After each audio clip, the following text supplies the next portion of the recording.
buenas noches. Mi nombre es Sebastián Arcos, soy el director interino del Instituto de Investigaciones Cubanas de FIU. Bienvenidos esta noche a una presentación sobre las brigadas médicas cubanas en México. Tenemos dos panelistas hoy que nos van a hablar primero, en términos generales, de qué cosas son las brigadas médicas cubanas. Y el segundo panelista va a concentrarse específicamente en esta experiencia en México. Voy a presentarles a los panelistas. Ellos van a hablar durante 15 o 20 minutos cada uno y después entonces pasamos a preguntas y respuestas al final. La primera panelista es María Berlao. Es cofundadora y directora ejecutiva del proyecto de Sociedad Libre, que se conoce también como Cuba Archives, los archivos cubanos, que es un think tank que defiende los derechos y a escribir sobre el tema del trabajo semi-esclavo, el trabajo forzado y la exportación de esta mano de obra forzada por parte del régimen cubano, que no es exclusiva a las brigadas médicas, hay más que esto. Por su trabajo específicamente en este tema recibió el premio Trafficking in Persons Hero en el año 2024 del Departamento de Estado de los Estados Unidos. María tiene una licenciatura en Foreign Service, Servicio Exterior, de la Universidad de Georgetown, y una maestría en Estudios Internacionales de la Universidad de Chile. El segundo panelista es el doctor Octavio Gutiérrez Dantes. Gómez. ¿Dónde está Gutiérrez? No sé. Gómez Dantes, que es doctor médico, no simplemente PhD académico, es médico. Egresado de la carrera de Medicina de la Universidad Autónoma Metropolitana Xochimilco y maestro en Políticas de Salud por la Escuela de Salud Pública T.H. Chan de la Universidad de Harvard. Es actualmente investigador en Ciencias Médicas en el CISS del Instituto Nacional de Salud Pública de México. Entre el 2002 y el 2006 fue director general de evaluación del desempeño de la Secretaría de Salud de México. Sus áreas principales de docencia e investigación son las políticas de salud y de salud global. Ha publicado más de 100 artículos en revistas científicas y de divulgación y es autor de 11 libros y 38 capítulos de otros libros.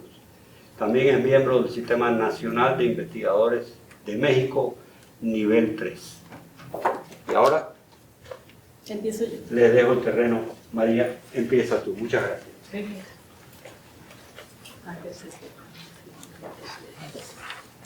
Puedo usar esto. A ver. Bueno, si no me escuchan, tengo que usar el aparatito, así que me avisan. El proyecto Cuba Salud enfoca la proyección internacional de Cuba e investiga la trata de personas o el trabajo forzoso de los trabajadores médicos cubanos. Ahí los tienen. Hay muchísima propaganda en torno a los médicos cubanos. Ustedes a lo mejor están muy familiarizados con eso. Vamos a hablar sobre eso en un rato, ¿no?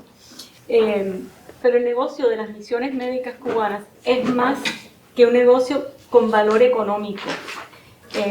Las brigadas médicas cubanas le traen a Cuba ingresos, comercio, condonación de deudas, inversión, propaganda, legitimidad, credibilidad a nivel internacional, influencia política y avances estratégicos en países aliados. Impulsa agendas compartidas con países como México. Recopilan también información del país, infiltran espías y reclutan agentes. Es un esquema brillante que desarrolló Fidel Castro casi inmediatamente después de llegar al poder en el año 59 en Cuba. Yo preparé esto muy rápido, no voy a pasar por toda la información, es mucha información. En el proyecto archivocuba.org, en inglés cubaarchive.org, hay muchas publicaciones.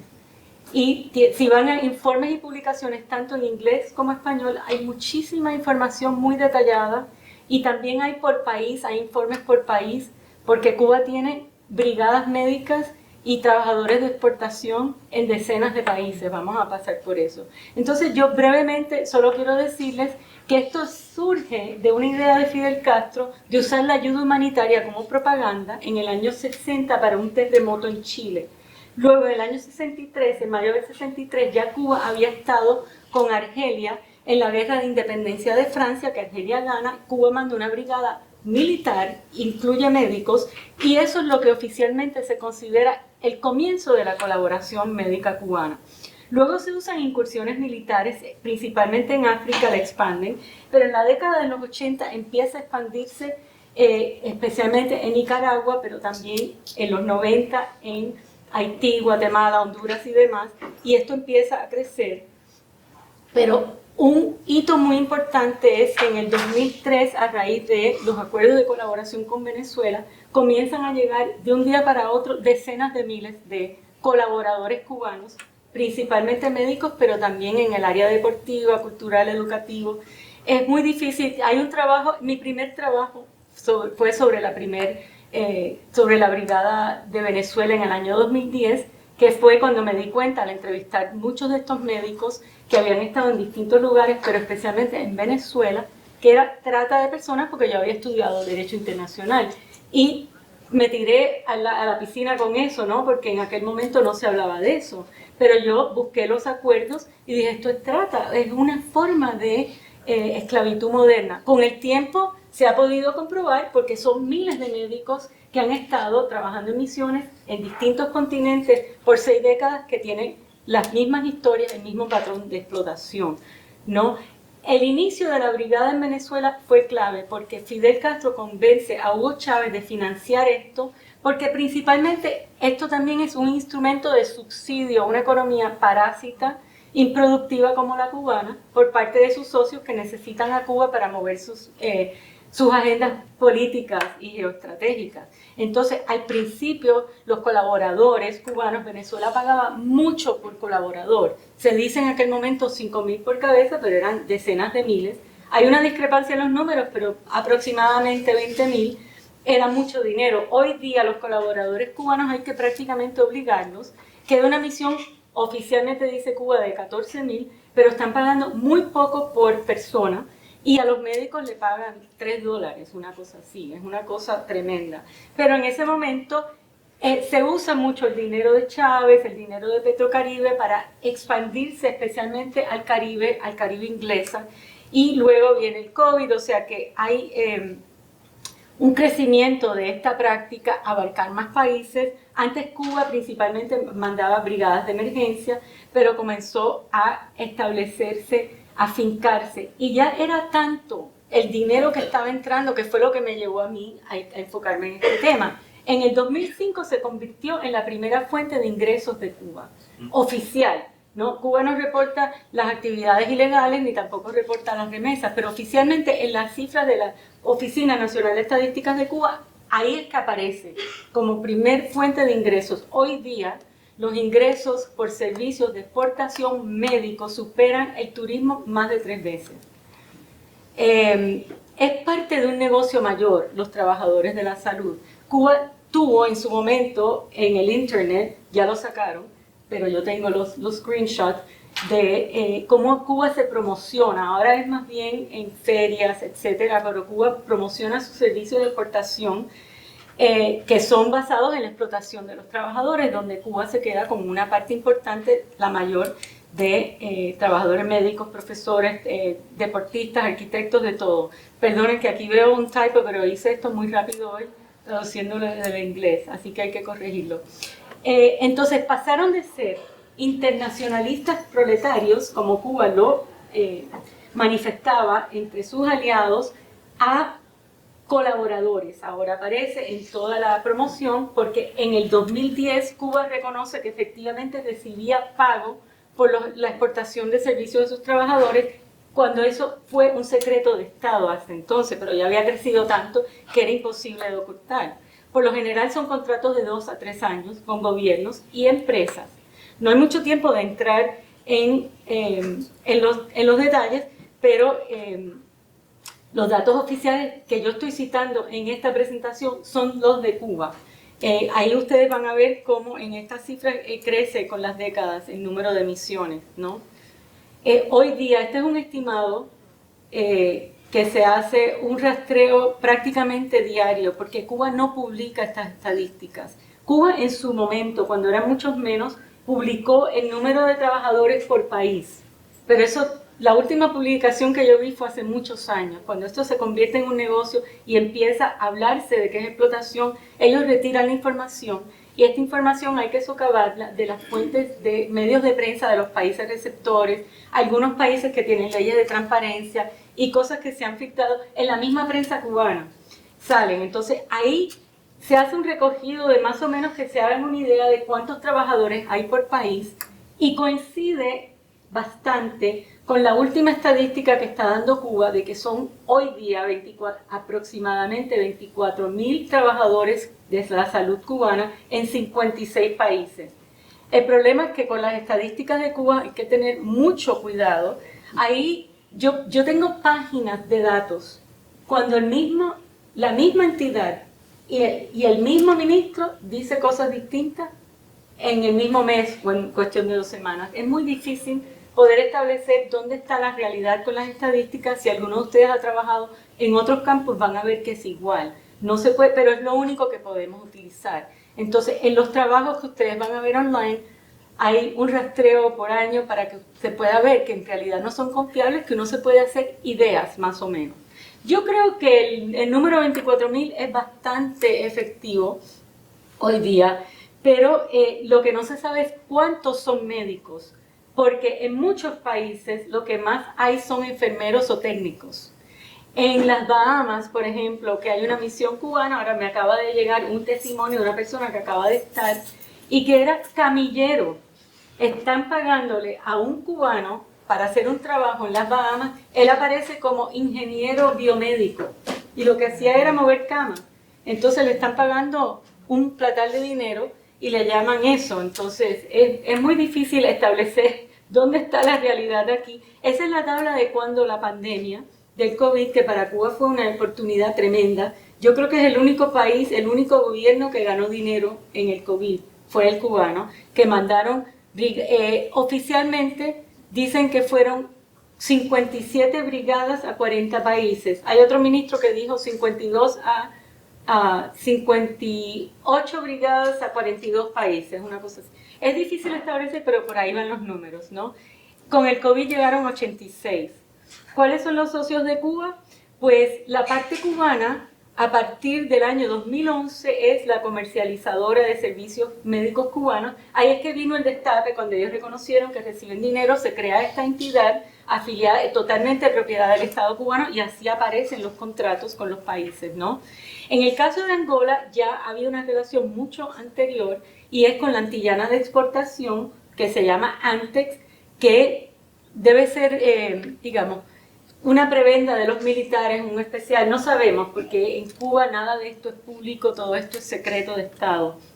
En algunos países todavía los contratos se hacen con el Ministerio de Salud de Cuba. Y lo hacen gobiernos, generalmente el Ministerio de Salud de un país, ¿no? Y en algunos casos, y en muchos casos a través del tiempo, hay una triangulación con organizaciones internacional. El más conocido es el caso de la OPS, la Organización Panamericana de la Salud, con Brasil, con la Brigada de Brasil, que fue gigantesca en el año del 2013 al 2018, y llegó a tener 14.000 integrantes en su momento clave, ¿no? También entonces entran, en ese caso lo financió el gobierno de Brasil 100% y la OPS recibió una comisión, que por eso hay un caso en corte que pudo llevarse, porque actuó como un comercio, como una empresa, la OPS, que si no tendría jurisdicción porque están inmunes, no hay jurisdicción sobre las organizaciones internacionales. Pero en muchos otros casos que Cuba se las da de humanitario y altruista, han pagado Francia, Noruega, Alemania. Yo tengo una lista de qué brigada ha pagado qué país. Por ejemplo, la brigada de Cuba en Haití, que hay un trabajo del 2011 enfocado en la brigada de Cuba en Haití, es un gran negocio para Cuba. Ellos han bajado el nivel de profesionalidad de la gente que mandan, porque tienen que mandar los especialistas de los países que pagan más. Pero yo he hablado con médicos que iban a una zona remota en Haití, donde no había electricidad, no había agua. Nunca habían visto ni un enfermero. Y la cuenta la pagaban países como Francia y demás. Haití, la última vez que yo chequeé, no pagaba la cuenta. Pero Cuba recibe mucho dinero de distintos países por esa brigada. En algunos casos son empresas privadas, para músicos, marineros. Esto es las navieras del mundo. Esto es un negocio muy grande de Cuba de muchos años, y en los últimos años han estado ellos moviendo el negocio de la salud a clínicas privadas.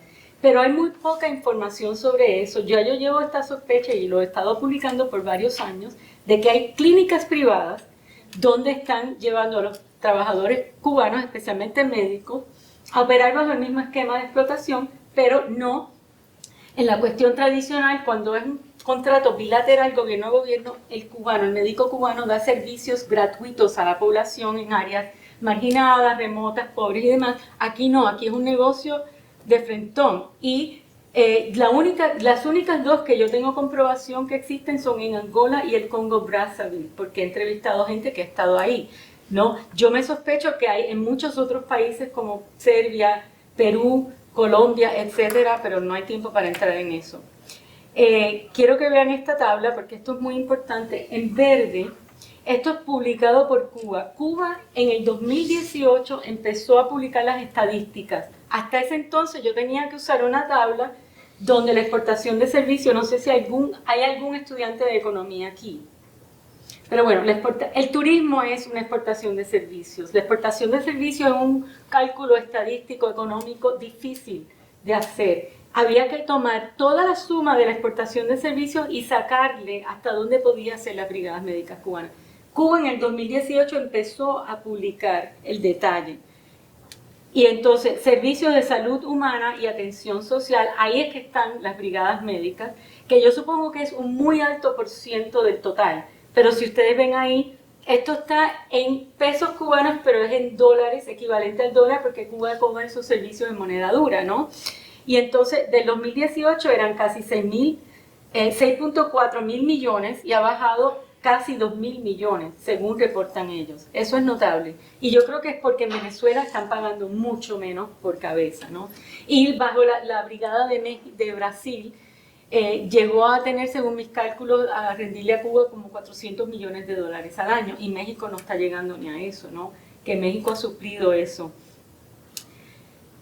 Son médicos que Cuba promueve como médicos de todo terreno, que no tienen derechos, que tienen que ir a donde los ordenan ir, a zonas remotas, peligrosas, ni hablar los cuentos que yo he oído de estos médicos, lo que han pasado en países donde realmente están en una situación muy, muy precaria. No, hay unos como en Qatar, en Arabia Saudita, en Sudáfrica, que los tratan muy bien, y esas misiones son las más apetecidas, y hay todo un esquema de corrupción para tenerlas, pero los de Venezuela en especial y en áreas de África es una situación, las historias que me han hecho que son tremendas. Y quiero hacer un alto, ¿no? Esta es una operación muy académica aquí hoy. Estamos hablando de estadísticas y cosas, pero se trata de seres humanos. Y es por eso que yo hago este trabajo y mi organización hace este trabajo, porque es increíble que esto esté pasando en este mundo moderno. Y para eso es importante escuchar los testimonios de los médicos, que no es tan fácil conseguirlo, porque muchos tienen miedo aún después que han desertado de sus misiones o han logrado emigrar, porque tienen sus familias cautivas en Cuba, porque quieren volver y se les prohíbe. Hay una serie de leyes que lo prohíben. Todo eso está en nuestras publicaciones, ¿no? Los acuerdos bilaterales y los con empresas privadas todavía más son secretos, y lo dice el acuerdo, porque yo he podido acceder a varios acuerdos porque ha habido cambios de gobierno, leyes de transparencia, y son básicamente lo mismo, ¿no? Son acuerdos secretos. No se le permite a los cubanos residir en el país o trabajar fuera del esquema de explotación, fuera del contrato, ¿no? Y Cuba se queda, por lo general, con 90 a 97% de los salarios. Yo tengo montones de ejemplos donde les puedo decir que el esquema cambia según el país. El patrón es cuánto puede pagar el cliente o cuánto puede pagar el que va a financiar al cliente. Eso es lo que yo puedo identificar. O cuánto me interesa a mí. 5 minutos. Yo creo que estamos bien. ¿Cuánto me interesa a mí este negocio? Porque en Venezuela están recibiendo mucho menos que antes, pero hay una alianza estratégica muy importante, por lo tanto los cubanos están ahí, ¿no? Otra parte del negocio integrada a esto son que la enseñanza en medicina que Cuba ha desarrollado, especialmente en países de África, ayudó a crear escuelas de medicina y en el noviembre de 1998 Fidel Castro inauguró con bombos y platillos la escuela que se llama ELAM, Escuela Medicina Latinoamericana de Medicina, donde hay miles de graduados, especialmente de África, Centroamérica, escogen a los estudiantes de áreas marginadas, pobres, con ciertos sentimientos progresistas, vamos a decir, y en Cuba, dicho por mismo Fidel Castro, reclutan aparte de ellos para que luego sean agentes de la dictadura, y eso explica por qué en muchos países vemos que no tiene ninguna racionalidad económica traer a los médicos cubanos, porque el país está pagando 5 veces más, y ahí tengo ejemplos con números porque se han sacado los contratos, ¿no? 5 veces más de lo que podrían recibir los médicos locales, que en muchos casos están desempleados. Aquí yo tengo el ejemplo de Kenia en esto. No, en Qatar sí necesitan médicos porque hay muchos trabajadores extranjeros, etcétera, hay una falta de médicos y ahí eso es una brigada muy preciada porque hay como 1.300 cubanos en Qatar y Qatar paga mucho por esos cubanos y yo he entrevistado gente que ha estado ahí, a los cubanos les pagan $1.000 al mes. ¿Ah? Que imagínense un médico en cualquier parte de Estados Unidos decirle que le van a pagar $1.000 al mes es un insulto. Para los cubanos eso es hacerse rico, ¿no? Porque pueden entonces guardar parte de ese dinero, arreglar el techo en su casa en Cuba que se está cayendo, etcétera. Una cosa que yo no puse en esta presentación que sí creo que es muy importante que entiendan. El salario médico en Cuba hoy día es 5.810 pesos cubanos para un especialista grado 2. Ese es el cubano mejor formado, el que más gana. Eso equivale como a $18 al mes. Para que tengan una idea de por qué los médicos quieren salir en estas misiones. O sea, dicen que es voluntario, pero no tienen otra, porque el Estado es el único empleador en Cuba. Entonces no tienen ninguna alternativa. O te vas en misión, o te vas en una lancha, o te mueres de hambre prácticamente. Y eso, bueno, hay que oír las historias que yo he oído de estos médicos, de cómo vivían en Cuba y por qué decidieron irse en misión, ¿no? En Kenia, esto es un caso muy importante, porque en Kenia solo hubo 110 médicos. Yo seguí este contrato desde que se hizo, ¿no? En el 2018. Solamente como 100 médicos, aunque dicen 110, pero los 10 deben ser administradores, porque ellos mandan a veces choferes, jurídicos le llaman algunos, estadísticos que llevan la cuenta, y les pagan como médicos. Pero bueno, vamos a suponer, en algunos casos dicen 120, en otros 110, yo usé 110, en otros 100. Ahí se saca la tasa de la confiscación de lo que era, que gana Cuba y demás, pero el costo para Kenia era $13.000 por cabeza. Y había médicos en Kenia que estaban desempleados, que se les pagaba 1/5 parte de eso, si tuvieran un médico local. O sea, no tenía ninguna razón de ser aquí. Y la asociación médica dio una batalla de 5 años y finalmente lo pudieron sacar. Vamos a pasar a vuelo de pájaro. Se vuelven locos leyendo los logros, las estadísticas que reporta Cuba, millones de operaciones. Yo creo que Cuba dice haber visto a 1/4 parte del planeta Tierra, los médicos cubanos en las misiones. Ninguna tiene sentido, pero todos los médicos que yo he entrevistado me han contado, bueno, no quiero decir todos porque no a todos le he preguntado. Al principio la gente no hablaba de esto, vamos a decir, después de un tiempo acá.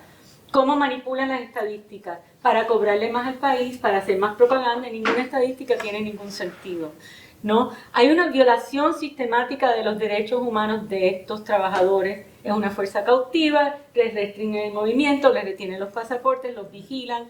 Tienen un reglamento por una resolución del Ministerio de Salud de Cuba del 2010, que se llama la resolución 168, donde no pueden salir de noche, no pueden hacer vida social, no pueden manejar un auto, no pueden salir del país. Una serie de restricciones absurdas que nadie podría superar.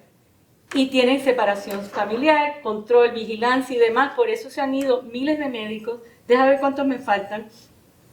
Pero muy poco. Dame 2 minutitos. Es una violación al derecho internacional, a los protocolos firmados por Cuba y los países receptores. Ahí tienen una selección de varios convenios de la OIT, protocolo contra la trata y demás. En los Estados Unidos, el Acta de Protección de la Trata de Personas. O sea, este país hace un informe anual sobre el mundo por ley, requerido por el Congreso, donde dice lo que es el trabajo forzoso.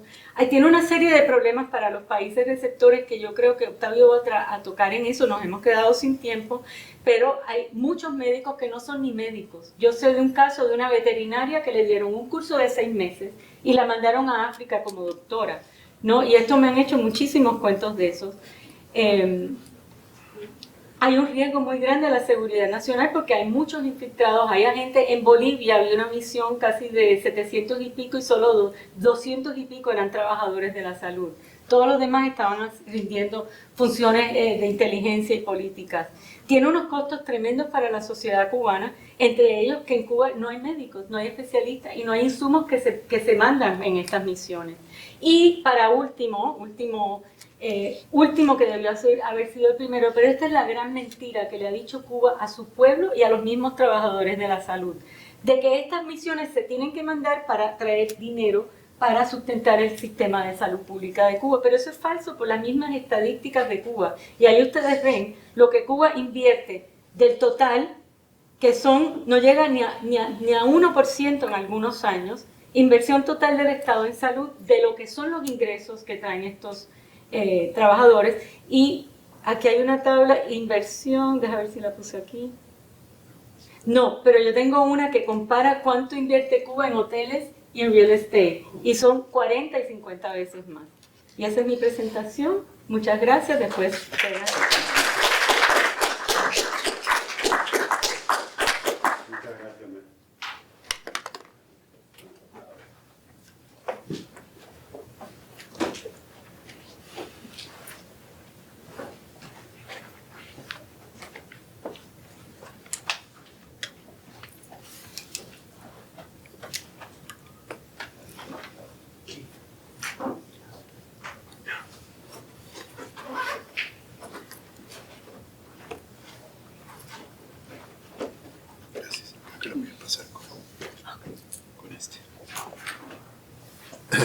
Bueno, muy buenas tardes, noches. Es un placer estar por vez primera en la Universidad Internacional de la Florida. Agradezco a Sebastián Arcos la invitación a participar en este seminario sobre las misiones médicas cubanas en México. Es un placer adicional compartir este panel con María Berlao, a quien conocí en medio de la pandemia en un evento más o menos similar. Como se señaló en mi presentación, yo soy investigador del Instituto Nacional de Salud Pública de México, cuya sede se encuentra en la ciudad de Cuernavaca, a 1 hora en auto de la Ciudad de México. Yo ahí me dedico a la docencia en sistemas de salud, que es uno de los 2 grandes campos de la salud pública, y hago investigación en políticas públicas. El tema de las misiones médicas cubanas no forma parte de mi trabajo profesional. Este ha sido un interés que yo he desarrollado de manera personal, pero este interés ha crecido con el paso de los años por razones obvias. La creciente participación de las misiones médicas en América Latina en general y la creciente participación de las misiones médicas cubanas en mi país, en México, sobre todo desde 2006, que gobierna en mi país un gobierno de izquierda que ve con muy buenos ojos lo que sucede con la Revolución Cubana. Yo quisiera empezar mi presentación con los mensajes principales, que son 3. el principal objetivo de la reciente contratación de 3,000 médicos cubanos en México no es ampliar la cobertura de atención a la salud en el medio rural, como sostiene el gobierno de mi país, sino subsidiar al gobierno de Cuba. 2, las misiones médicas, como ya está muy bien documentado, violan la Ley de Profesiones de México y los derechos humanos y laborales de los trabajadores de la salud cubanos. Y 3, los acuerdos en materia de salud entre México y Cuba forman parte de una ambiciosa alianza multisectorial y estratégica. Mi presentación está dividida en 5 partes, posiblemente obvie una por razones de tiempo. En primer lugar, presentaré algunos antecedentes que nos van a permitir ubicar el tema de las misiones médicas cubanas en el contexto más amplio de la relación entre el gobierno de México y el gobierno de la Revolución Cubana. En la segunda parte hablaré de lo que yo llamo 2 oleadas de médicos cubanos en México. La primera que se inicia a principios de siglo y la segunda que arranca durante la pandemia de COVID-19. La tercera parte la dedicaré, esta es la parte central de mi presentación, a hablar de la manera en que están operando las misiones médicas cubanas en México hoy. La cuarta parte, muy brevemente, haré mención a 2 proyectos adicionales en el campo de la salud que nos hablan de la intención de generar una colaboración en el campo de salud entre México y Cuba de largo plazo. Terminaré mi presentación con algunas conclusiones. Empecemos entonces con los antecedentes. A mi juicio, la historia de la relación entre México y Cuba puede dividirse en 4 grandes etapas. Una época de identificación y entendimiento que sucede entre 1959 y el año 2000, una época que dura 40 años. Una época de enfriamiento de la relación que se produce entre el año 2000 y 2012. Una época de amistosa tolerancia que sucede entre 2012 y 2018, y una época de franco apoyo y colaboración que inicia en el 2018 y que aún está vigente. Estas 4 épocas coinciden con cambios en el partido en el poder en México. Entre 1959 y 2000 gobernaba el país el Partido Revolucionario Institucional, el PRI. Un partido que gobernó México desde finales de los años 20 del año pasado hasta el año 2000, cerca de 70 años. Es un régimen el que surgió de la Revolución Mexicana y que abanderó, por lo menos en teoría, la bandera de la justicia social. Hubo en la relación entre los gobiernos priistas y el gobierno de la Revolución Cubana una suerte de identificación. Ambos regímenes habían surgido de un movimiento armado y ambos regímenes, por lo menos en teoría, tenían la bandera de la justicia social. Sobre la base de esta identificación desarrollaron una relación amistosa muy estable que se expresó sobre todo en el apoyo del gobierno mexicano a la Revolución Cubana en la arena internacional. Y esta colaboración se sostuvo también en un acuerdo implícito que nunca se hizo público, que el gobierno cubano no interviniera en los asuntos internos de México, cosa que sucedió, pero no así en otros países de América Latina. Esta primera etapa tiene su fin en el año 2000, cuando el PRI, el Partido Revolucionario Institucional, pierde las elecciones presidenciales y asume el poder el Partido Acción Nacional, un partido de centro-derecha. El candidato del PAN en esas elecciones fue el expresidente Vicente Fox, que había sido gobernador de un estado del centro de la República, el estado de Guanajuato, y desde joven, como político, había defendido los principios de la democracia, vivíamos en un gobierno autoritario, y los principios del respeto a los derechos humanos. Y estas 2 banderas, cuando se convierte en presidente, las conserva y las lleva a la arena internacional y entra por esa razón en conflicto con el régimen de Castro. Las relaciones se enfrían al grado de que están a punto de romperse las relaciones diplomáticas, pero en esto no sucede. Este proceso de enfriamiento continúa hasta el 2012 en una segunda administración del Partido Acción Nacional encabezada por el vicepresidente Felipe Calderón. Y termina en el 2012 cuando el PRI regresa al gobierno. Y el nuevo presidente, el expresidente Enrique Peña Nieto, restablece los términos de la relación con Cuba que había tenido su partido durante el siglo XX. La cuarta etapa es la etapa de apoyo y colaboración. Inicia en el 2018 cuando sube al poder un gobierno de izquierda, encabezado por Andrés Manuel López Obrador y su partido Movimiento de Regeneración Nacional. Tanto López Obrador como su partido habían sido abiertamente, desde hacía mucho tiempo, fieles admiradores de la Revolución Cubana, y eso explica en buena medida lo que está sucediendo ahora. Bueno, a mí me parece que este contexto general nos va a permitir entender sobre todo el alcance de lo que yo llamo las dos oleadas de médicos cubanos en México. Una primera oleada que se inicia a principios de siglo y que tiene dos grandes momentos, y una segunda oleada que tiene posiblemente consecuencias mayores que la primera, que inicia en el 2019 con la presencia de médicos cubanos en el combate a la pandemia en la Ciudad de México y en el estado de Veracruz, en mi país. Permítanme presentarles algunos detalles de esta primera oleada de médicos cubanos en México. Tiene, a mi juicio, dos momentos. Un primer momento que fue la contratación de trabajadores cubanos en el estado de Michoacán, un estado del centro de la República Mexicana.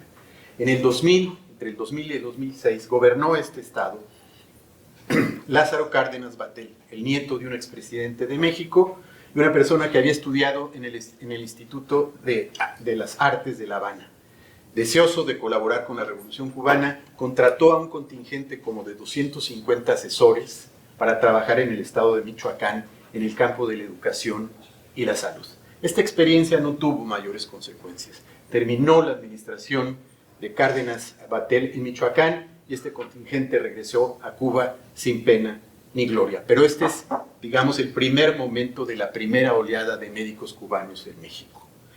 Más o menos al mismo tiempo, en el 2003-2004, empezó a promoverse la idea de establecer una nueva sede de la Misión Milagro en territorio mexicano. Como posiblemente algunos de ustedes sepan, a finales del siglo, Fidel Castro y Hugo Chávez establecieron un programa que se llamaba Misión Milagro, que tenía como propósito ofrecer servicios oftalmológicos quirúrgicos a la población de bajos recursos de América Latina. Y esta Misión Milagro operaba con médicos oftalmólogos cubanos en dos sedes, sobre todo en Bolivia y en Venezuela. Y se buscó, a principios de siglo, establecer una nueva sede de Misión Milagro en México, con la colaboración, por cierto, de varios gobernadores de varios estados de México.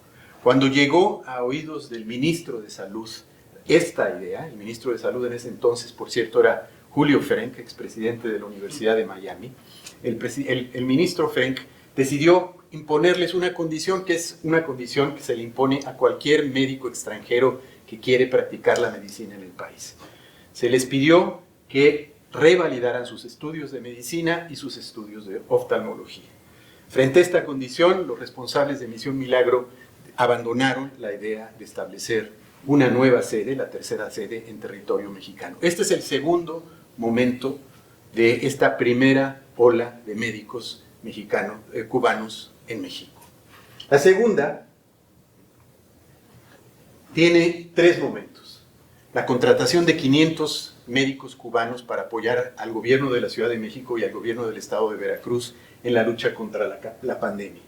La contratación después de la pandemia de 610 médicos cubanos para trabajar en la principal institución de seguridad social, el Instituto Mexicano del Seguro Social. Y el tercer momento, muy reciente, a finales del año pasado, la contratación de 3.100 médicos para ampliar la cobertura de atención en las zonas rurales como parte de una nueva institución que se llama IMSS Bienestar. Permítame entrar en algunos detalles de estos tres momentos de la segunda oleada. Quiero señalar que el grupo de médicos que se envían a México para ayudar en el combate a la pandemia, muy pronto nos enteramos que no tenían las habilidades requeridas para hacer un trabajo efectivo. Si llegaron estos 500 médicos en un halo de misterio, había muy poca información en los medios, pero pronto se descubrió que estos 500 médicos eran en su mayoría médicos familiares o médicos en formación. No había en este grupo infectólogos, neumólogos o sobre todo médicos intensivistas, ¿sí?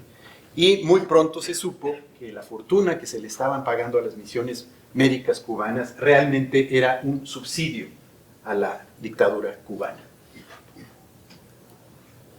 Un reportaje que se publicó en una revista por estas fechas resume de manera muy clara el sentimiento de la población mexicana respecto de lo que estaba sucediendo. 6.2 millones de dólares a cambio de nada. Quisiera presentarles algunos comentarios del personal de salud del Hospital Tláhuac, un hospital de la Ciudad de México, respecto del desempeño de estos médicos cubanos durante la pandemia. Cito: no están preparados para apagar fuegos. No conocen ni siquiera los procedimientos más básicos de enfermería, como poner una venoclisis. Hasta aquí la cita.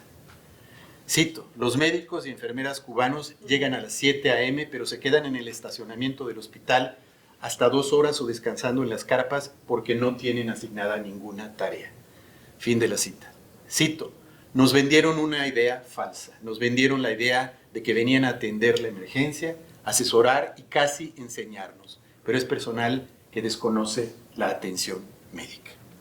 Bueno, a pesar del fracaso de esta misión cubana durante la pandemia, el gobierno del presidente López Obrador, un año después, entre 2022 y 2023, contrató un nuevo contingente de médicos cubanos, alrededor de 600 médicos cubanos que trabajaron en la principal institución de seguridad social de mi país, el Instituto Mexicano del Seguro Social. Hay, lamentablemente, muy poca información sobre las actividades que desarrollaron y los sitios en donde operaron. Lo que sí se supo es que el IMSS le pagó al gobierno cubano 23.2 millones de euros por estos servicios al gobierno de Cuba. El tercer momento de esta segunda ola es la contratación, apenas el año pasado, de 3,000 médicos cubanos para trabajar en una institución nueva, el Instituto Mexicano de la Seguridad Social para el Bienestar, que atiende a la población más pobre del país, alrededor de 50 millones de mexicanos. Permítanme relatarles en qué condiciones están operando esta nueva misión mexicana. Se contrataron 3,101 médicos cubanos, médicos familiares y médicos especialistas hace apenas unos 6 meses. Los contrató el IMSS Bienestar, que, como mencioné, atiende a la población más pobre en el país. Trabajan en 320 municipios de 23 de los 32 estados de la República Mexicana. La pregunta que se hace la gente es: ¿quién puede oponerse a la ampliación de la cobertura de atención en el medio rural de México? Nadie en su sano juicio podría oponerse a esta medida del gobierno mexicano. Y esta pregunta de alguna manera está presente en todas las misiones de Cuba. El problema no es lo que hacen las misiones cubanas, el problema es las condiciones en las que operan las misiones cubanas. Y en el caso de México, como ha sucedido en otros países, lo que está sucediendo es lo siguiente. En primer lugar, las misiones médicas cubanas posiblemente estén violando la ley de profesiones de mi país, porque esos médicos lo primero que tendrían que haber hecho es haber revalidado sus estudios de medicina y, en el caso de los médicos especialistas, revalidar sus estudios de especialidad. Esto no parece que esté sucediendo. En segundo lugar, está la violación de los derechos laborales de los médicos y de las enfermeras cubanas, ¿sí? Se sabe que un alto porcentaje de los salarios asignados a estos médicos los retiene el gobierno cubano en un acto que se tipifica como retención indebida de salario y que en todo el mundo se considera un delito. En tercer lugar está la violación de los derechos humanos de estos trabajadores. Se les confisca el pasaporte, se les restringe la libertad de movimiento, no tienen libertad de expresión y están continuamente vigilados por gente del aparato de seguridad del gobierno cubano. Y en cuarto lugar, lo que mencionó María, ¿no? Hay una ubicua presencia de personal de seguridad en territorio mexicano, un asunto que va en contra de las leyes de mi país. Hay además, alrededor de este tercer momento de la segunda oleada, un enorme hermetismo sobre las misiones médicas cubanas, porque una de las cosas que está sucediendo con el creciente autoritarismo del gobierno mexicano es que se está reduciendo la rendición de cuentas y la transparencia. Hace poco desapareció en México lo que se llama el Instituto Nacional de Acceso a la Información, una agencia que le permitía a un ciudadano, a un periodista o un académico solicitar información sobre cualquier asunto público y por ley el INAI tenía que proporcionarla. Ahora, no sucedía esto hace 2 años, un periodista puede solicitar esta información, pero ya no hay una agencia que operacionalice esa solicitud de información. Y no sabemos lo que está pasando con las misiones médicas cubanas. Tenemos un desconocimiento total de la manera en que están operando y también de los recursos que está recibiendo el gobierno cubano por estos servicios. Hay además una prohibición de acceso a los medios periodísticos a estas misiones. El único periódico que ha tenido acceso a las misiones médicas cubanas que están trabajando en el territorio rural es La Jornada, que es el equivalente al Granma, un periódico que nació como un periódico independiente y que ahora sirve a la 4T, que es el movimiento que está detrás del actual gobierno mexicano. La Jornada ha hecho reportajes sobre las misiones médicas cubanas, pero son reportajes verdaderamente deplorables porque para nada mencionan las condiciones en términos de derechos humanos o laborales en los que están operando estos trabajadores de la salud de Cuba. Quisiera presentarles algunas declaraciones de los senadores del Partido Acción Nacional respecto de este último contingente de médicos cubanos. Cito: está contemplado en la Constitución General de la República que tiene que dársele preferencia a los profesionales mexicanos cuando se está en igualdad de circunstancias. Hay en México más de 50,000 médicos subempleados o desempleados que podrían estar haciendo el trabajo que están haciendo los médicos cubanos. Cito: al gobierno cubano se le llega a pagar hasta 144,000 pesos mexicanos mensuales por médico, 6 o 7 veces más de lo que se le paga a un médico mexicano en las instituciones públicas. Termina la cita. Cito: los médicos cubanos trabajan en condiciones de esclavitud. Quisiera mencionar por último que junto con las misiones cubanas hay otro tipo de experiencias que nos hablan de una estrecha colaboración en el campo de la salud entre México y Cuba y que no terminan siendo sino subsidios a la dictadura cubana. Una muy notable es la compra de millones de vacunas Abdala contra el COVID-19. Esta vacuna parece ser que era relativamente efectiva, pero nunca fue aprobada por la Organización Mundial de la Salud. México, el gobierno de México compró millones de vacunas y se aplicó durante la pandemia. Tenía sentido la aplicación de esta vacuna al inicio de la pandemia, pero no al final de la pandemia, porque esta vacuna fue diseñada para variantes del virus que dejaron de circular. Y una de las cosas más vergonzosas es que en esta última temporada invernal, el gobierno mexicano volvió a comprar millones de dosis de vacunas Abdala cuando las variantes para las que fue diseñada esta vacuna ya no estaban circulando en México y le estaban dando al pueblo mexicano una falsa sensación de seguridad. No sabemos cuánto dinero gastó el gobierno mexicano en la compra de estas vacunas, pero ha de haber sido una fortuna. Otro ejemplo de la colaboración es la firma de un contrato para formar 1,000 médicos mexicanos en diversas especialidades en los alicaídos hospitales de Cuba. Formar médicos en anatomía patológica, geriatría, medicina intensiva, medicina física, rehabilitación, psiquiatría y epidemiología. Se firmó un contrato por casi $40 millones. En mi propio instituto, en el Instituto Nacional de Salud Pública, tenemos recursos más que suficientes para médicos que ahora se están formando en epidemiología en Cuba. Quisiera terminar con 2 conclusiones.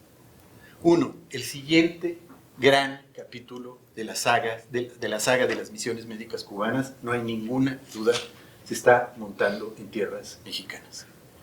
Y 2, las misiones médicas cubanas son parte de una amplia estrategia para financiar a la dictadura cubana y una operación política de largo plazo disfrazada de salud. Quisiera terminar con una cita del ex canciller mexicano, del ex ministro de Relaciones Exteriores y profesor de la Universidad de Nueva York, Jorge Castañeda.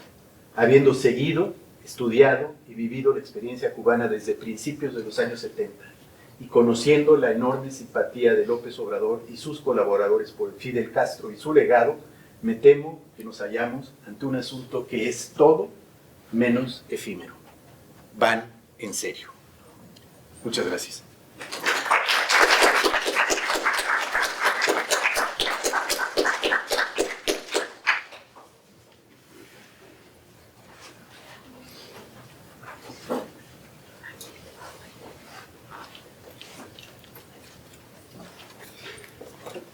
Muy bien, vamos a pasar entonces a preguntas y respuestas. Quiero pedirles, por favor, que levanten la mano y una vez que yo los señale, que se pongan de pie, porque es mejor para oírlos en todo el salón si están hablando de pie. Si hablan sentados no es igual, créanme que funciona. Adelante, por favor. Preguntas. ¿No hay preguntas? Una pregunta. Hola, si algo me están haciendo otros países internacionales sobre el problema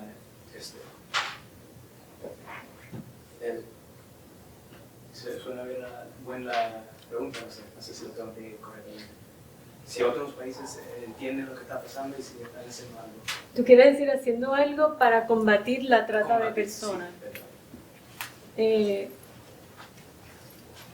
Otros países, ninguno.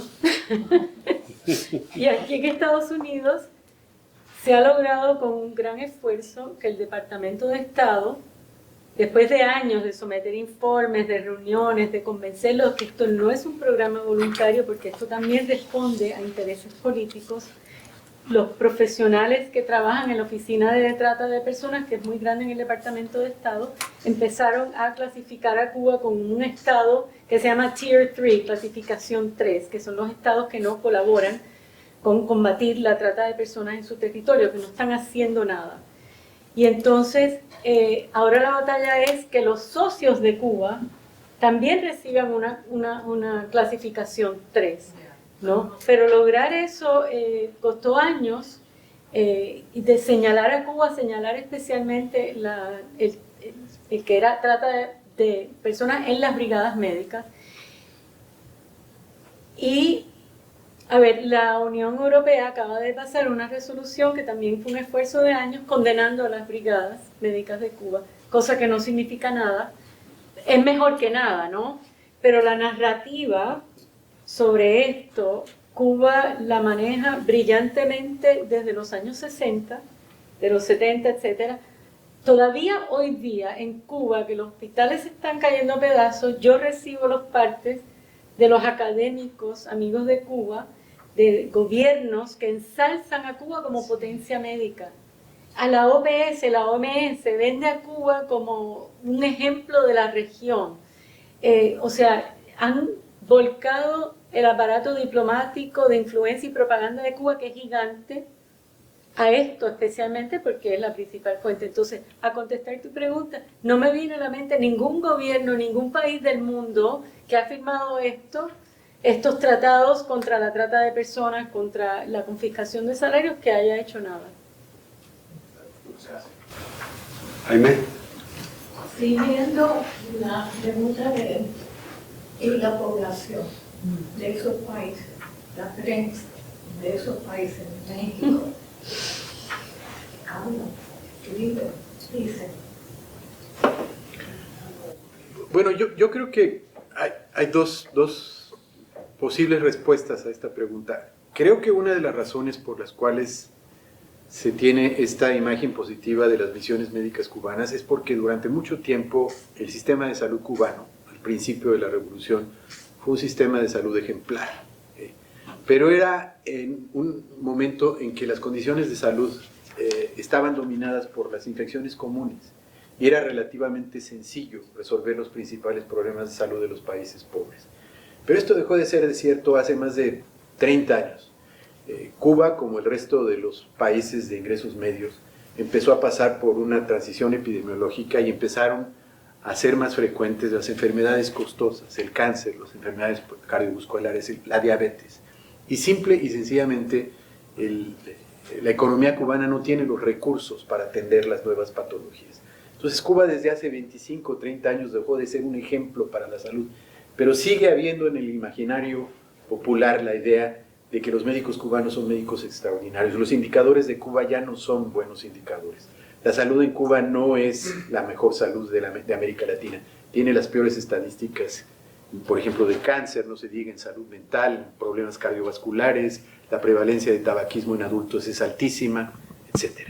Entonces, esto explica en parte la imagen que tienen las misiones. Y lo que está sucediendo, por ejemplo, en países como México, es que la historia sobre las condiciones en las que están operando los médicos cubanos en las misiones es una historia, una narrativa que le llega a cierto sector de la clase educada. Lo que le llega a la población pobre es que hay 3,000 médicos cubanos trabajando en clínicas y hospitales del campo, de las comunidades rurales, a las que no quieren ir los médicos mexicanos. Entonces, esta narrativa que maneja muy bien el gobierno cubano y que maneja muy bien el actual gobierno mexicano es la que está prevaleciendo. pero sí hay entre la gente educada de mi país, en la academia, conciencia de las condiciones en las que están operando estas misiones, de los problemas de esclavitud moderna, de violación de los derechos humanos, de violación de los derechos laborales.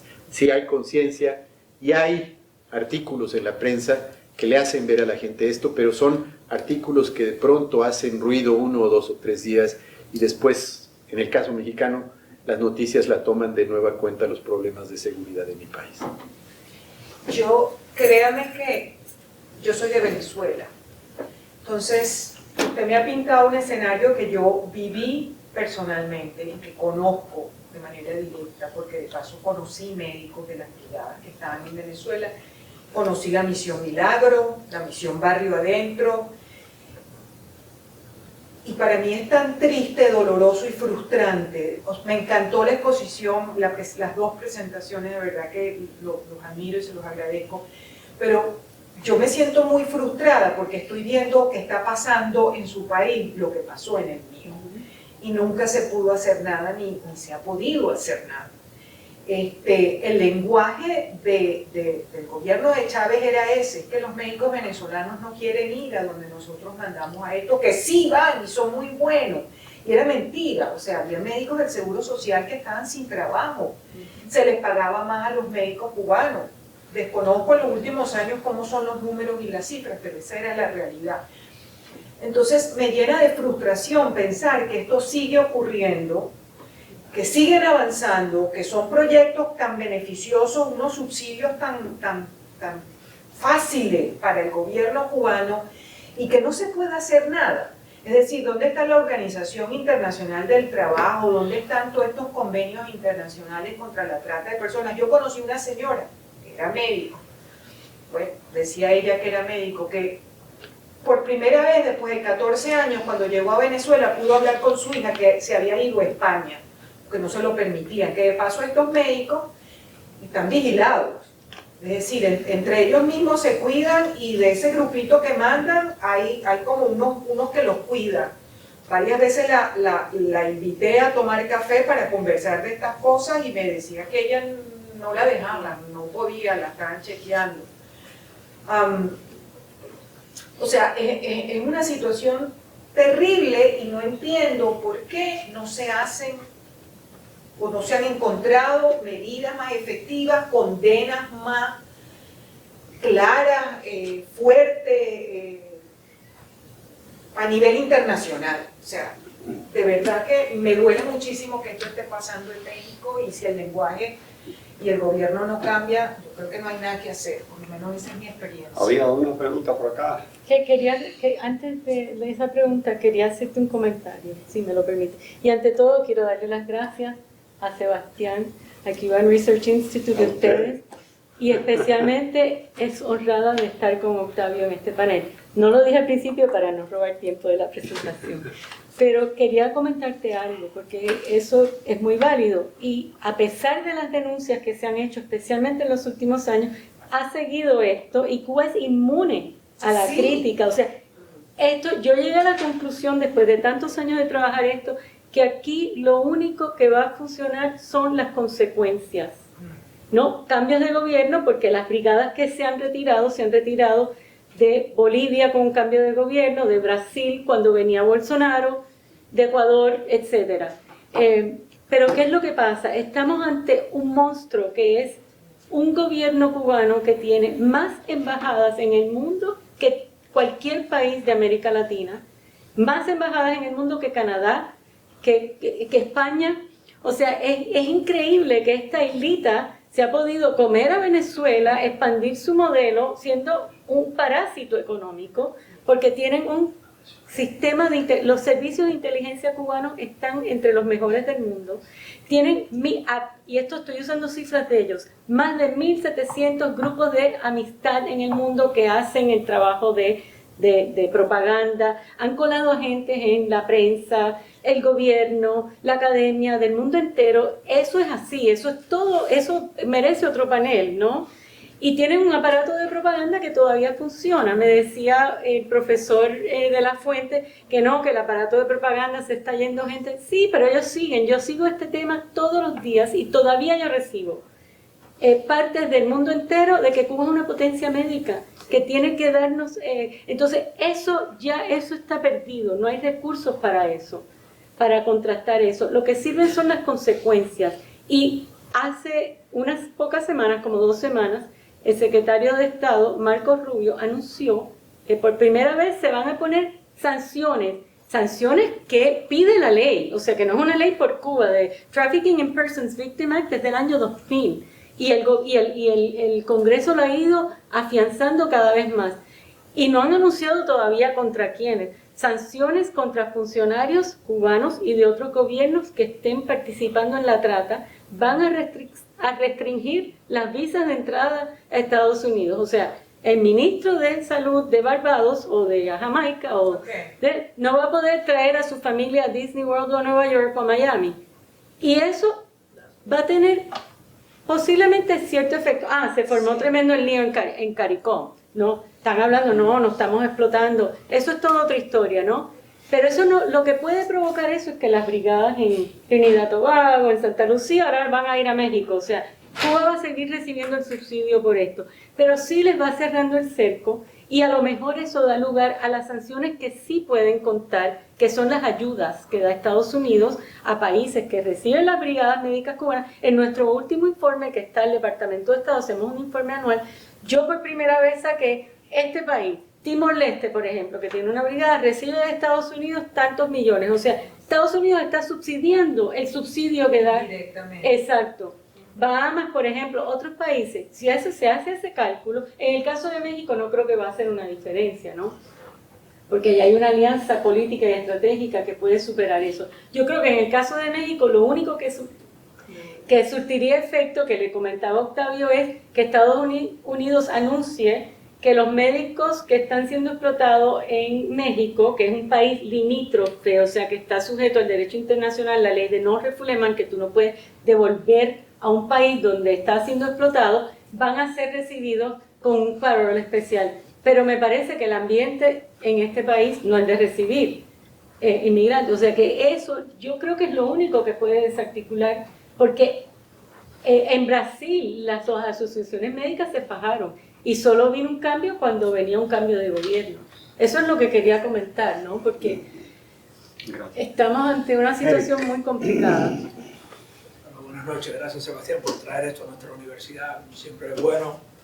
María, pero como buenas presentaciones. Tenía una pregunta para cada uno, y eso que estábamos hablando, claro, bastante antes, pero María, en tu caso, una de las cosas que vi que a pesar de todo lo que hablamos tú y yo, es financiamiento de muchas actividades por Noruega, por Bélgica, por Francia, países que tienen buenos sistemas de salud pública, y pero encima están financiando esto, donde también son países donde, si bien el nivel de la propaganda cubana, siempre hemos visto la narrativa, es alto, pero en esos países la prensa es mucho más abierta, ella no es pagada como puede ser en muchos de los otros. ¿Cómo ahí has tenido, no sé si has tenido interacción con ellos? ¿Cómo ahí a lo mejor, cómo financian países? De nuevo, son países que tienen sistemas de salud importantes, que son modelos más abiertos a libertad. Si has tenido algún caso, esa es la pregunta para ti. Doctor, como una de las cosas interesantes, a mí me encantó el desglose de los diferentes, porque lo enseño en la clase, de los diferentes desgloses de la política mexicana, ¿no? en diferentes partes. ¿Cómo usted ve hacia adelante? Porque una de las cosas que veo ahí es que donde hubo más enfriamiento fue, ¿no? los 2 periodos del PAN, del presidente Fox y Calderón, pero ha habido un totalmente desmantelamiento de los partidos políticos tradicionales en México, ¿no? El PRI, que era el todo poderoso, casi no tiene ya ni para registrarse. El PAN obviamente hubo una coalición en general y Morena obviamente ha cooptado.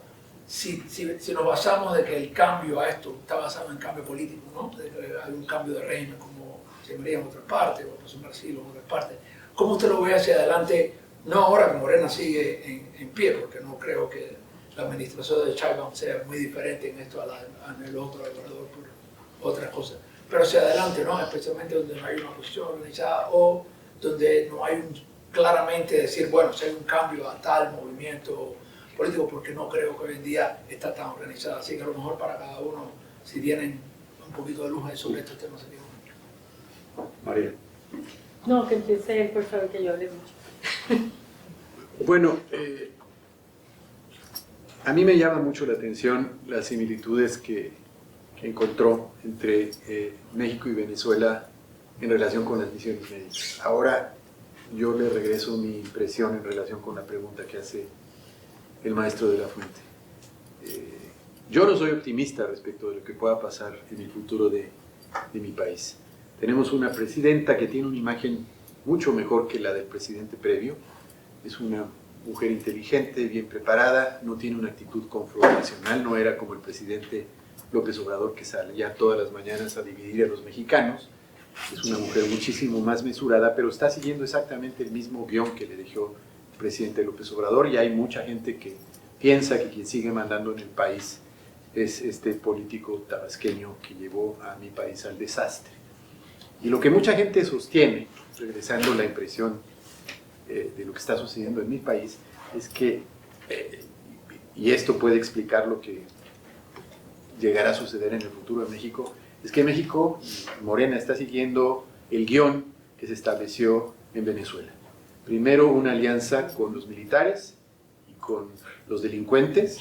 En segundo lugar, un desmantelamiento del poder judicial que está a punto de concretarse en México. En un tercer momento, un control del sistema electoral, y cuando esto suceda ya no va a haber marcha atrás. Y eso está sucediendo de manera clarísima en el caso mexicano. ¿Y qué significa esto? Que hacia adelante lo que yo veo es un creciente autoritarismo. Hoy en la mañana uno de los grandes editorialistas de mi país hablaba de una dictadura constitucional la que se está formando en México, siguiendo los pasos de Venezuela y Venezuela siguiendo los pasos de Cuba. Entonces, yo no soy optimista ni en el campo de la salud ni respecto de lo que pueda suceder en términos generales en México. Y lamentablemente, la presidenta, que tiene una mejor imagen, está ayudando a que la gente no se fije demasiado en esta tendencia autoritaria que se está produciendo en mi país. Te respondo a la pregunta. La pregunta va para otro panel, ¿no? Porque en verdad es un tema tan nutrido, con tantos ejemplos, ¿no? ¿Por qué estos países que son democracias financieras? Te puedo hacer la historia de Noruega. Cuando yo escribí el trabajo sobre Haití, que Noruega estaba, Haití recibía dinero de muchas, y todavía recibe, de muchas democracias del mundo.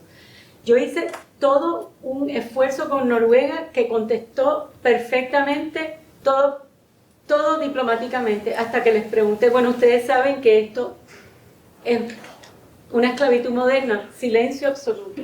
¿Qué pasó con Noruega? Me enteré que, bueno, el libro mío sobre la intervención de Cuba en Venezuela, el capítulo final es sobre Noruega, justamente. Cuba ha trabajado en Noruega, ¿se imaginan? Cuba trabajando en Noruega con agentes en la prensa, en el gobierno, en la academia.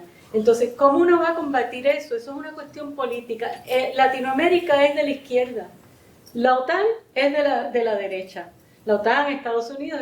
Entonces, no le van a hacer caso, y nosotros somos un piojo ante un monstruo. ¿Cómo tú puedes hacer ese trabajo? O sea, es una cuestión política ese financiamiento, y yo creo que a estas alturas ya no se puede ni manejar este país. USA, durante el gobierno de Obama, le dio dinero a la brigada de Cuba en África cuando el Ebola. Financió con equipos y demás, y la embajadora de Naciones Unidas, Samantha Power, alabó a la brigada cubana, estando ellos, y yo sé que hubo un esfuerzo entre el Departamento de Estado y le mejoraron la calificación a Cuba de trata. Entonces, esto es una cuestión política.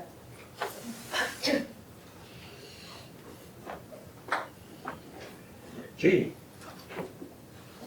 Sí, pues, mi pregunta es si los médicos nacionales, por ejemplo, los mexicanos o los venezolanos, de verdad prefieren o no quieren trabajar en el campo, en medio rural. ¿Ya?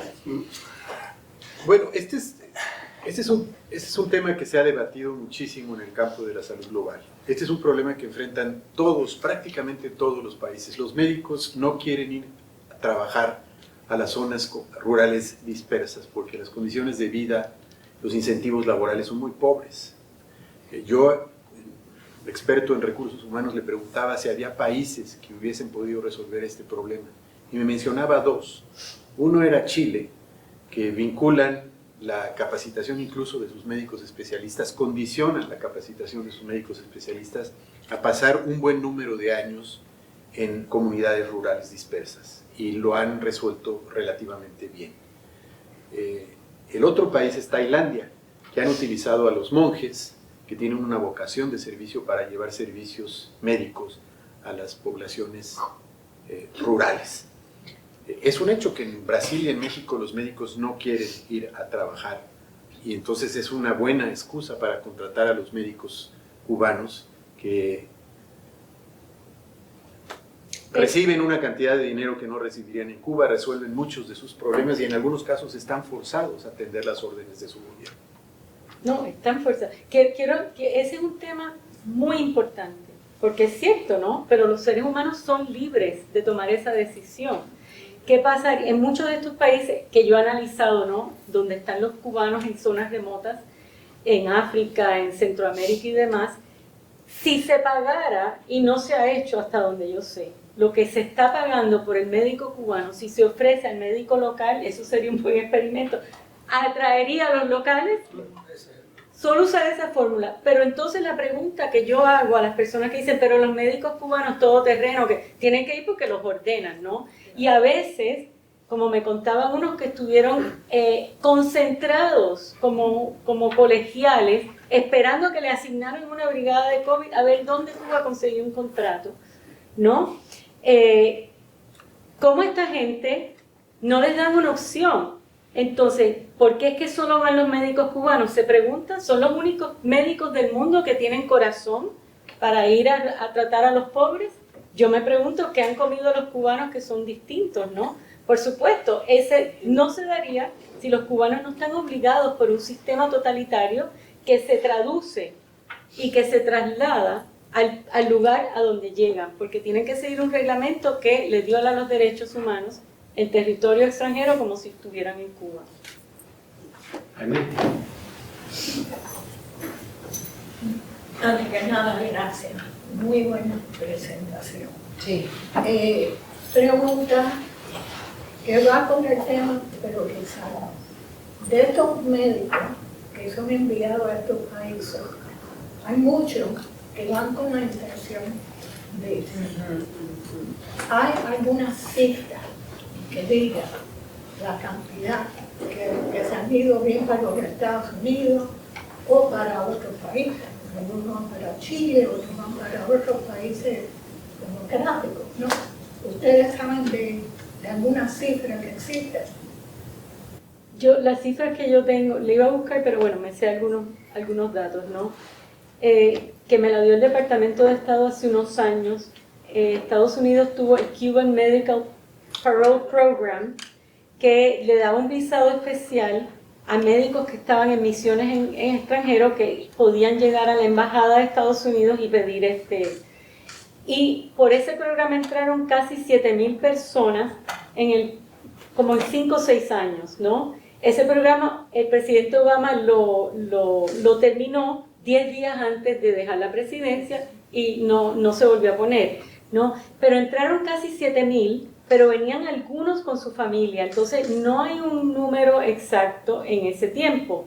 Me dicen colegas míos, médicos brasileños que tienen asociaciones, que en Brasil se quedaron como 4,000 en los 5 años que estuvieron allí.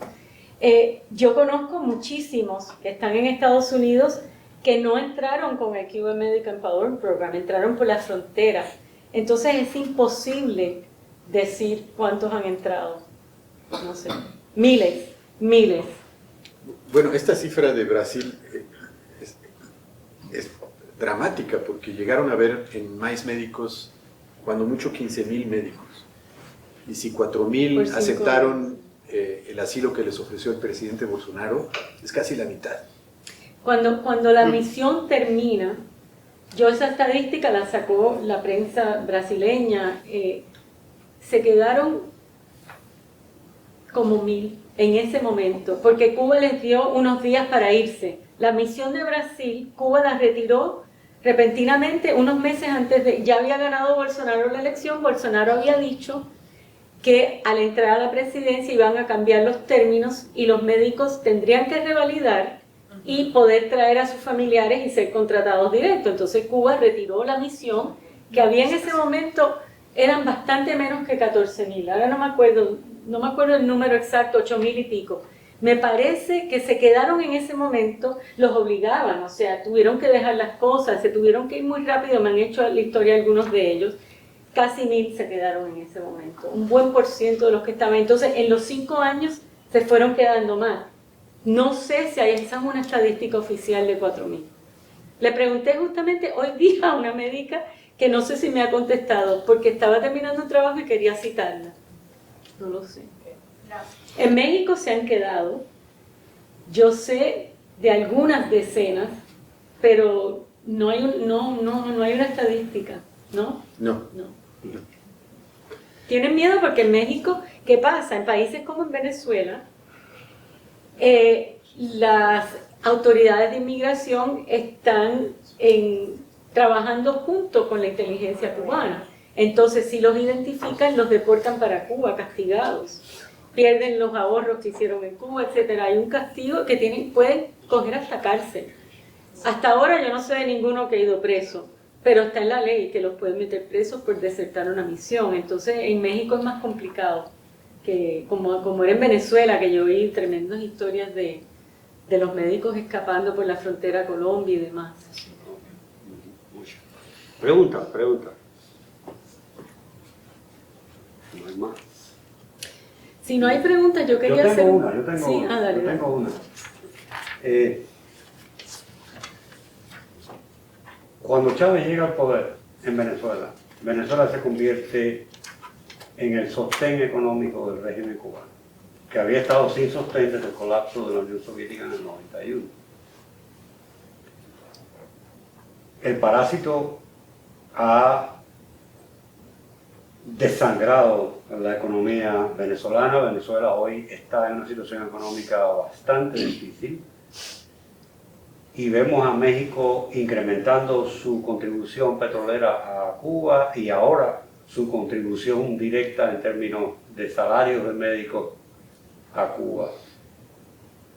¿Está México posicionándose como el posible sucesor del sostén del régimen cubano en el hemisferio, el sucesor de Venezuela? ¿Eso es una posibilidad o es un momento político que estamos viendo ahora mismo? Bueno, yo creo que la cantidad de petróleo que le dio a Venezuela a Cuba en los momentos de boom de Chávez, yo creo que es una experiencia irrepetible, ¿no? Pero México se encuentra en una situación económica difícil. El déficit del actual gobierno es de cerca de 6% del Producto Interno Bruto. El gobierno mexicano necesita reducir sus gastos porque el déficit es enorme. De hecho, en el nuevo presupuesto de este año hubo el compromiso de reducir ese déficit a la mitad. Y sin embargo, hace un par de meses se mandaron millones de barriles de petróleo que por supuesto el gobierno cubano no va a pagar. Entonces, yo no sé si llegue a jugar el papel que Venezuela jugó, sostener la dictadura cubana, pero que tiene las intenciones de seguirlos apoyando, no me cabe ninguna duda.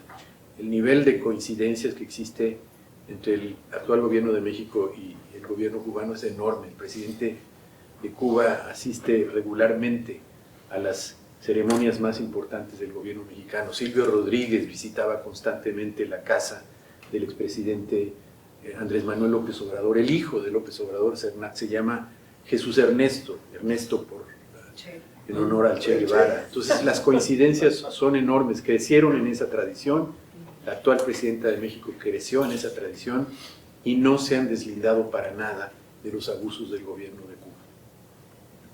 María, ¿qué tú crees? No, yo coincido con él. O sea, aunque México quisiera, no puede.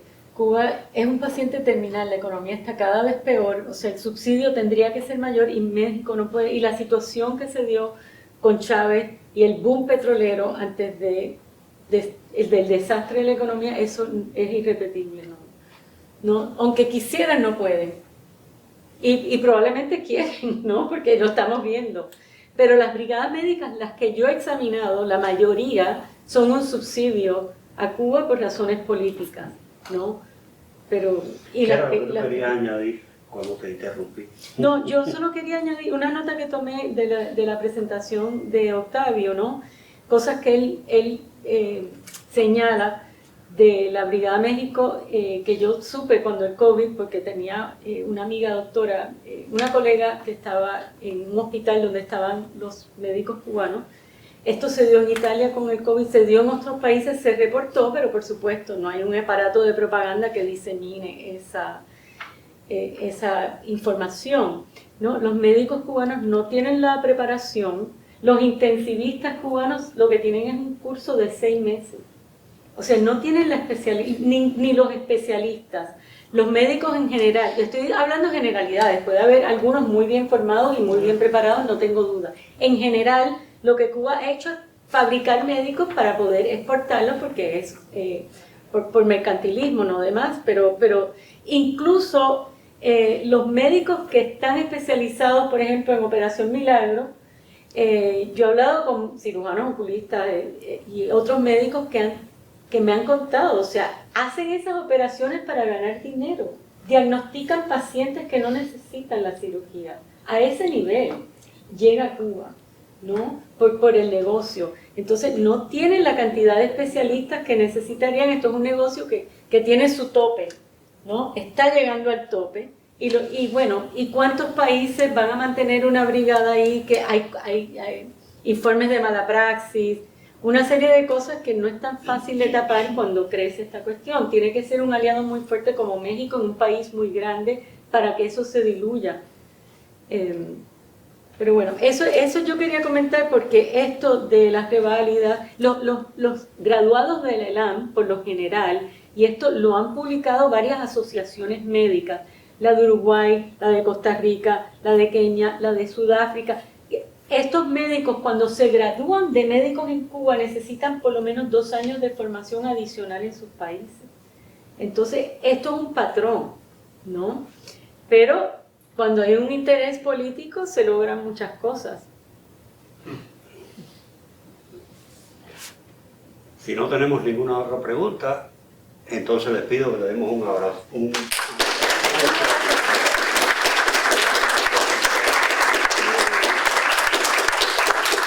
Muchas gracias por venir. Buenas noches. Esperamos verlos de nuevo con nosotros.